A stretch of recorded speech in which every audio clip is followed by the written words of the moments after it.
এমন একটা বিজ্ঞপ্তি যদি দিত যে আমরা আগামী 3 মাসের মধ্যে 2 লক্ষ ট্রাফিক পুলিশ ছাঁটাই করব, এর জন্য আমরা সিসি ক্যামেরা বসাইছি যে ট্রাফিক পুলিশদের পারফরমেন্স কেমন এইটা দেখার জন্য। যদি ভালো পারফরমেন্স হয় তাহলে চাকরি থাকবে, আর যদি খারাপ পারফরমেন্স দেখি আমরা সিসি ক্যামেরাতে তাহলে আর তার চাকরি থাকবে না। ট্রাফিক পুলিশ যখন সোচ্চার থাকবে, দৌড়দৌড়ি করে তার ডিউটিটা সঠিকভাবে পালন করবে, তখন মানুষজনও কিন্তু তাকে মানতে বাধ্য হবে।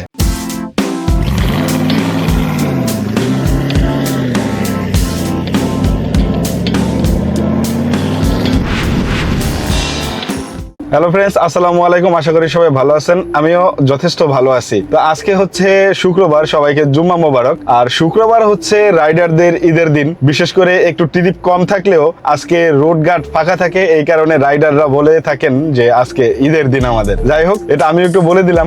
আর আমি আজকে অনেকক্ষণ দাঁড়াইছিলাম বাইরে বের হয়ে, দেন কোনো ট্রিপ পাচ্ছিলাম না, হঠাৎ করে একটা ট্রিপ ঢুকলো, উত্তরা যাবে। তো ভাড়া দেখাচ্ছে 502 টাকার মতো। তো এখন জানি না আসলে কয় টাকা আসে, সেটা জানতে পারবো ওইখানে যাওয়ার পরে বিশেষ করে। তো এখন যেটা হচ্ছে, আমি আইসা দাঁড়ায় আছি, তারা নামতেছে তাদের গেটের সামনে। তো দেন তাদেরকে নিয়ে আমি উত্তরা রওনা দিয়ে যাচ্ছি। তো যাওয়ার পরে আপনাদের সাথে কথা হচ্ছে। তো ট্রিপটা কমপ্লিট করলাম, ভাড়া কত আসছে জানি না, এখন পর্যন্ত ক্লোজ করিনি। তবে যাদেরকে নিয়ে আসছি সে নাকি আবার আমাকে ওখানে নিয়ে যাবে। এখন পর্যন্ত বুঝতেছি না কত টাকা ভাড়া আসবে, কারণ সে উপর থেকে নামবে, তারপরে ক্লোজ করবো তার সামনে বসে। আমি যদি এখন ক্লোজ করি তাহলে সে বলবে আমাকে রেখে আপনি ক্লোজ করছেন কেন। এখন টাকা আমাকে দিয়ে যায় না, এটা একটা বড় ফ্যাক্ট। তবে আপনারা যারা আমার ভিডিও দেখেন তাদের উদ্দেশ্যে একটা কথা বলি, ব্যাপারটা হচ্ছে এইরকম যাত্রী আপনারা কখনোই ছেড়ে দেবেন না, যে টাকা না দিয়ে যে উপরে আমি যাচ্ছি আমি আবার যাব, আপনি দাঁড়ান। তো আপনারা বলতে পারেন যে আপনি কেন তাইলে দাঁড়াই আছেন। ভাই, তারা হচ্ছে একদম মুরব্বি টাইপের, এবং মুরব্বি 2 জন, আমি তাদেরকে এতটুকু স্যাক্রিফাইস করতে পারি বলে করছি। তবে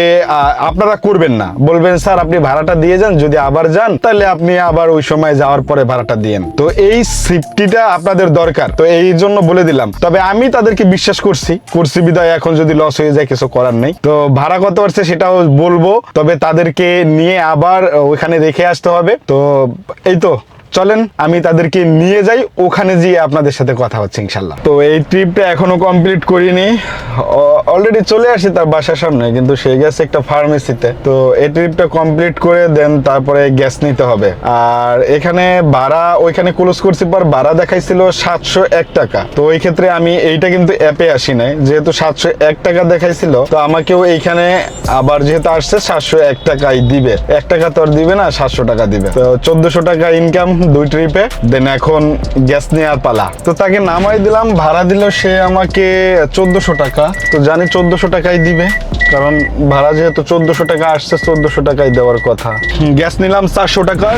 তো এখন বসে আছি একটা ট্রিপ ধরার আশায়, দেখি কোথায় ট্রিপ মিলে যায়। অনেকক্ষণ পরে একটা ট্রিপ মারছি 333 টাকার মতো। তো আলহামদুলিল্লাহ, একদম খারাপ না, ভালোই। তো এখন আর একটা ট্রিপ পাইছি। তো এ যাবে হচ্ছে স্কয়ার হসপিটাল দিয়ে যাবে বসুন্ধরাতে, এখানে 500 টাকার মতো ভাড়া আসছে। তো আজকে এই প্যারা নিয়েই, আসলে ট্রিপ নাই তো বসে থাকতে থাকতে ভোর হয়ে গেছি, আর প্যারা নিয়ে এখন আপনাদের সাথে কথা বলা লাগবে, নয়তো মানে আপনাদের সাথে এই জিনিসগুলো শেয়ার করতে পারবো না। তো যাই হোক, অন্ধকার লাগতেছে, তারপরও মনে হয় যে দেখতে পাচ্ছেন, আলহামদুলিল্লাহ যাই দেখতে পান। তো চলেন বসুন্ধরা আবাসিক এলাকার এই ট্রিপটা কমপ্লিট করে দেন আপনাদের সাথে রিল্যাক্সে কথা বলি। বসুন্ধরাতে আইসা নামাই দিলাম, এখানে আসতে সময় লাগছে প্রায় 1.5 ঘন্টা। তো ভাড়া দিছে 660 টাকা, আমি পাইছি ধরেন 501 টাকা। এখন আর একটা কল আসছে, অনেক দূরে আনতে যাইতে হবে, দেন তারপরে তাকে নিয়ে যাইতে হবে।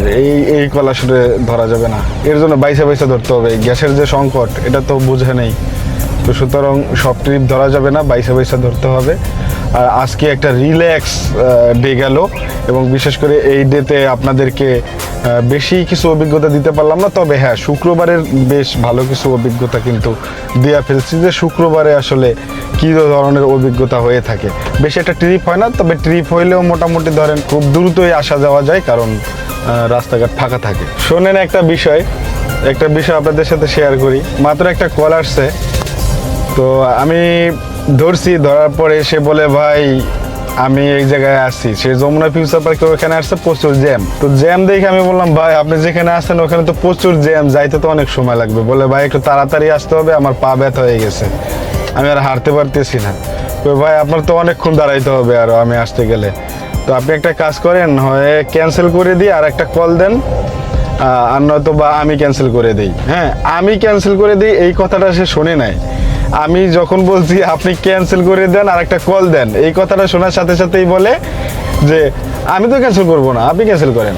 এই কথা বলে সে কাটে দিছে। আমার ওই যে আমি ক্যান্সেল করি এই কথাটা শোনার মতো ধৈর্য তার ছিল না। তো এইরকমও ধরেন মানুষ আছে যে ভাই আর কি বলি, কথাটা শেষ করি তারপরে আপনি কাইটা দেন, সে কাইটা দেবে না, সে তার কথা বললেই কাইটা দিছে আমি তো ক্যান্সেল করবো না। এখন আমি যদি ক্যান্সেল না করি, আমি যদি একটা ইনড্রাইভে রিকোয়েস্ট ধরে আমি চলে যাই, ওটা যদি ওখানে পড়ে থাকে, সে তাহলে কল দিবে কেমনে উবার দিয়ে? সে পাঠাও তো দিতে পারবে, কিন্তু উবারের থেকে তো পাঠাও তো আরও বেশি ভাড়া দেখাইতে পারে, তখন সে কি করবে? মানে মানুষের নলেজ আসলে নাই সেটা বলবো না, আছে কিছু কিছু মানুষের নলেজ খুবই কম, এবং বিশেষ করে ইগোটা অনেক বেশি, ইগো কাজ করে। তো এইটা করা যাবে না, মানুষের কথা সম্পূর্ণভাবে শুনতে হবে, কি বলতে চায় সেটা মনোযোগ দিয়ে শুনে আপনার আউটপুটটা আপনি বলে দিবেন, ভালো লাগলে লাগবে, না লাগলে না লাগবে। যাই হোক, এখন এইটা হইছে, আর আমি এখনো কাটি নাই, ক্যান্সেল করি নাই, এখন আমি ক্যান্সেল করে দিব, কারণ আমি তার মতো অভদ্র না, আমি একজন ভদ্র ছেলে। তো চলেন একটা ট্রিপ ধরে এই বসুন্ধরা থেকে বের হই। এই বসুন্ধরার ঢোকার যে গেটটা প্রচুর পরিমাণে জ্যাম থাকে, আর জ্যাম বর্তমানে, তো এখান থেকে বের হইতে পারলে আলহামদুলিল্লাহ। পরে আমি একটা ট্রিপ নিয়ে চলে আসছি মিরপুর ডিওসেস।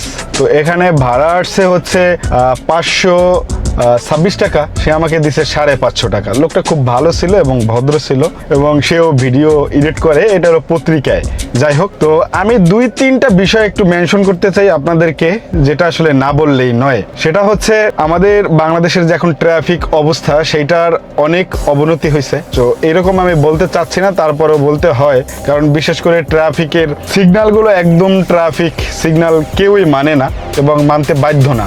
এর কারণ হচ্ছে আমাদের ট্রাফিক পুলিশগুলোই কিন্তু তেমন একটা সোচ্চার না, তারা তাদের মতো করে উদাসীনের মতো এক এক জায়গায় বসে থাকে, দাঁড়াই থাকে। তো যে পদক্ষেপগুলো নেওয়া উচিত বা নিতে পারে সরকার, সেটা হচ্ছে ধরেন প্রত্যেকটা সিগন্যালে একটা করে ক্যামেরা লাগাই দিবে, আর সেই ক্যামেরাগুলো শুধুমাত্র ট্রাফিক পুলিশদের নিয়ন্ত্রণ করবে। এমন একটা বিজ্ঞপ্তি যদি দিত যে আমরা আগামী 3 মাসের মধ্যে 2 লক্ষ ট্রাফিক পুলিশ ছাঁটাই করব, এর জন্য আমরা সিসি ক্যামেরা বসাইছি যে ট্রাফিক পুলিশদের পারফরমেন্স কেমন এইটা দেখার জন্য।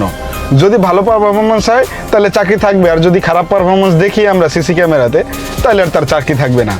বিশ্বাস করেন, এরকম যদি এই নিয়মটা করা হয়, তাহলে ট্রাফিক সিগন্যাল সহ প্রত্যেকটা সিগন্যালে মানুষজন ভালোভাবে ওই নিয়ম কানুনগুলো মেনে চলবে। এর কারণ হচ্ছে ট্রাফিক পুলিশ যখন সোচ্চার থাকবে, দৌড়দৌড়ি করে তার ডিউটিটা সঠিকভাবে পালন করবে, তখন মানুষজনও কিন্তু তাকে মানতে বাধ্য হবে।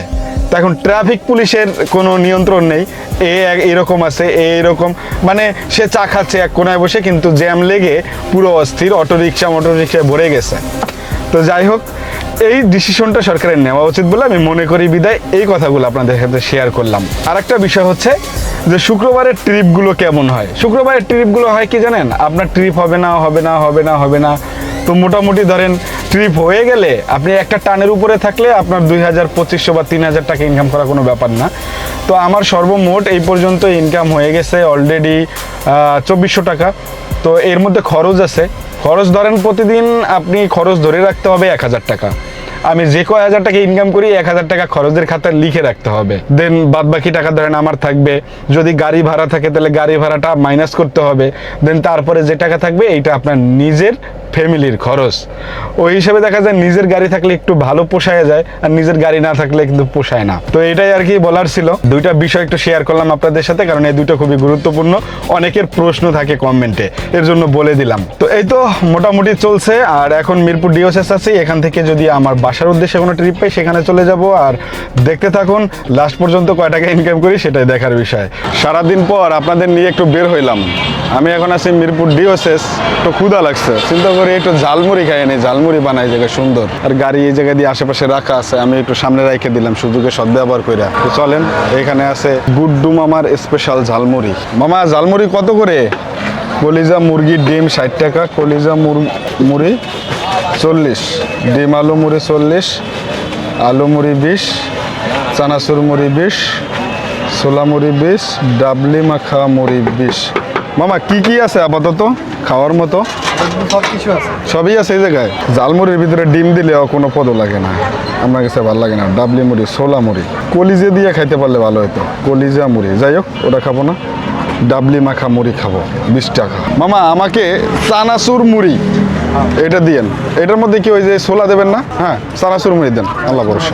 চানাচুর মুড়ি খাই, 20 টাকার দেন, তারপরে আবার ট্রিপ নেওয়া যাবে ইনশাল্লাহ। দেখেন ঝালমুড়ির কালারটা কিন্তু জোস একটা কালার আসছে। জিনিসটা দেখতেই সুস্বাদু, খাইতে সুস্বাদু 100% হবে আমি যেটা মনে করি। এটার দাম কত মামা? 20 টাকা। মাত্র 20 টাকায় এক প্যাট ঝালমুড়ি, তাই না মামা? এই মামা এখানে বসে, ডিওসিএস ঢোকার গেটেই পাবেন এখানে। এটা হচ্ছে গুড্ডু মামার স্পেশাল ঝালমুড়ি।